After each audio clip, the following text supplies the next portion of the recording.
With winter now around and snow all over the place, shoveling is part of our daily lives. Shoveling is actually one of the easiest ways that we can injure our low backs while during the winter. So today I'm going to give you 3 tips that you can use to reduce your risk of shoveling injuries throughout this winter. And this first tip is how we use our body. We want to make sure that we use our strong, powerful legs to protect our lower back. So this means that while we're shoveling, we want to move using a hinge and a squat. And we can practice this by using a broomstick or a dowel. So taking a broomstick or a dowel, we are going to put it along our back, and it is going to touch the back of our head, the middle of our shoulder blades, and just below our hips.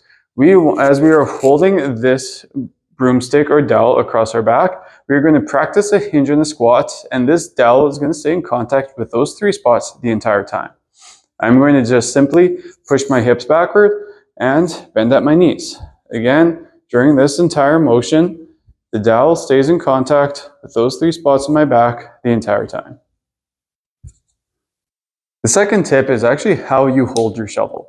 If we hold our shovel with our hands too close together and too close to the handle, we are creating a very long lever for our body to manage, which can put a lot of stress on our lower back. So as we are holding our shovel, we want our hands to be far apart, and we want our hand to be closer to the blade, as close to the blade as possible. So this will again shorten the lever and help us keep that weight nice and close to our body so that we can reduce our risk of injury while shoveling like this.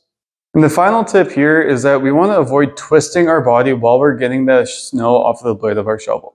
We want to think about pushing that snow away from us, not twisting.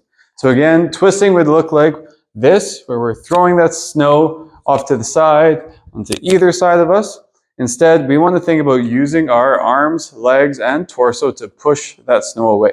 So we're going to get, again, down into that squat, using our legs and our hips, and we are going to push that snow forward instead of twisting. Again, twisting can be a very potentially injurious movement with that additional use of torque, with that long lever of the shovel. So ensuring that we're pushing instead of twisting will again continue to reduce your risk of injury while we're shoveling this year.